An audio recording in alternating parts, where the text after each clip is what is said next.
Good morning, you too, mind, body, spirit. Hey, I'm going to get right into this. I'm going to talk a little bit about healthcare. And if you listen to my videos, you know that I am a licensed massage therapist, and also I'm a personal trainer.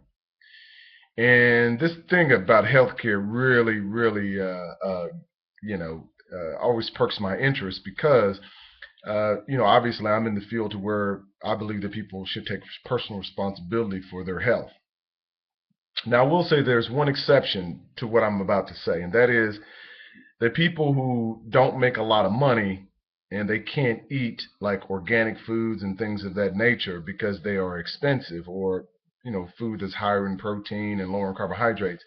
That is a bit of a dilemma because the government is something that works against you. But my answer to that is that they should be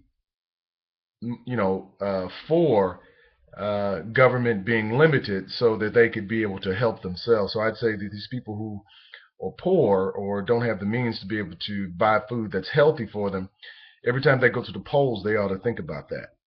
But that being said, one thing that I am so really irritated about is that people thinking healthcare is some type of a right, that you have the right to have healthcare. You don't have a right to have healthcare. You don't have a right to have someone else service you because you're unhealthy.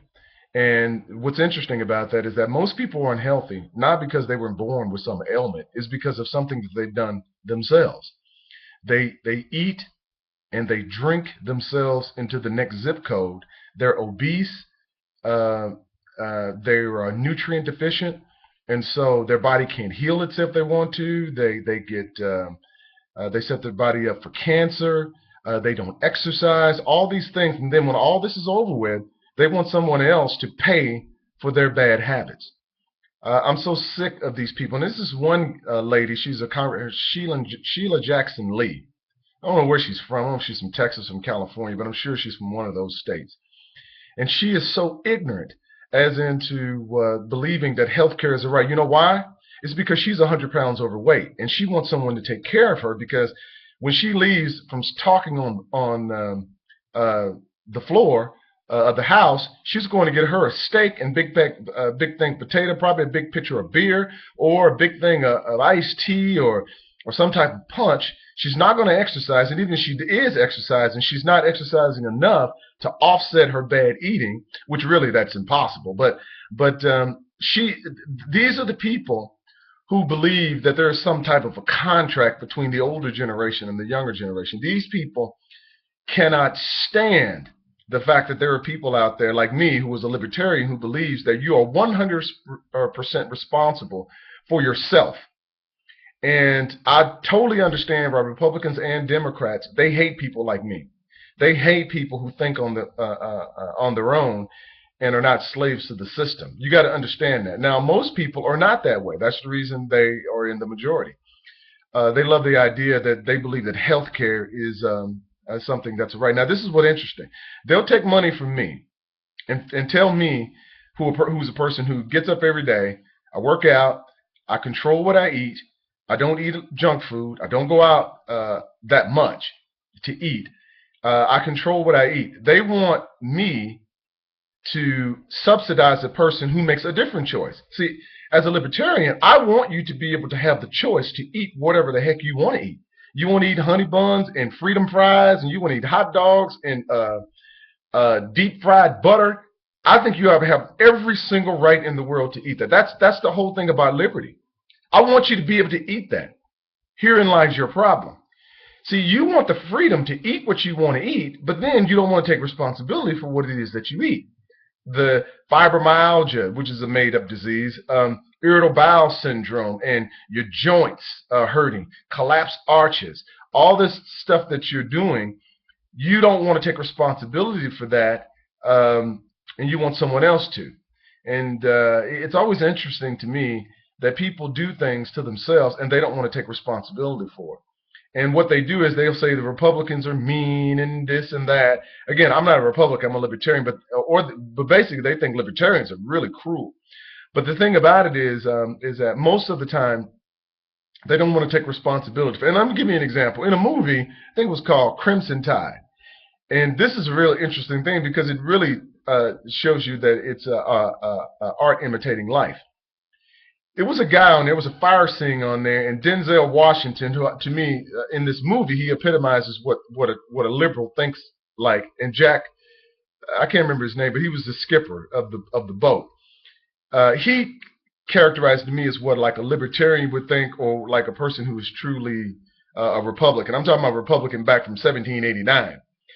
And there was a drill that was going on, and there was a fire that happened. Now there was a guy, black guy, and he was in the galley.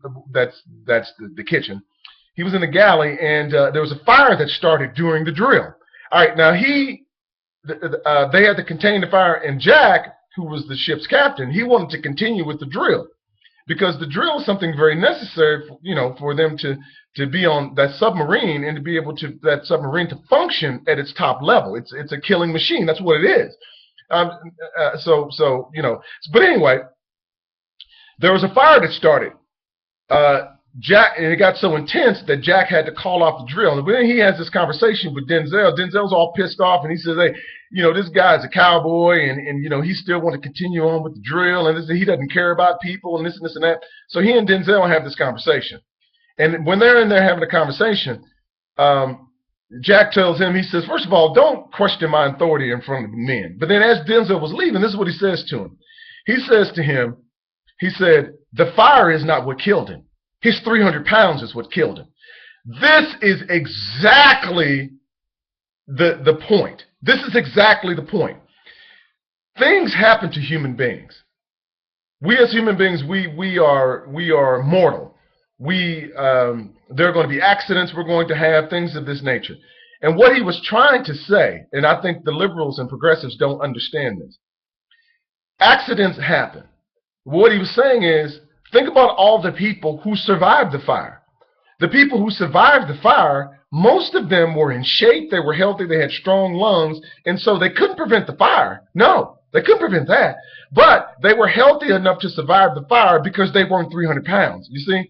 Now, what liberals want to try to get you to believe, or progressives, is that they can somehow do whatever they choose, eat honey buns and Snicker bars and cakes and pies, drink beer, drink alcohol, sleep all day, do all this, and then someone else should foot the bill. Once you can't walk anymore, you can't see, you can't breathe right, you're too heavy, your joints is all jacked up, everyone else should pay for it. It is an absolute absurdity. And this is one reason why I wish that the libertarians were in charge, because this right here would just cease to exist. But anyway, that's my take on it. If you have any comments on it, I would love to hear them. Thumbs up this video, pass it on to your friends and family. Thanks a lot.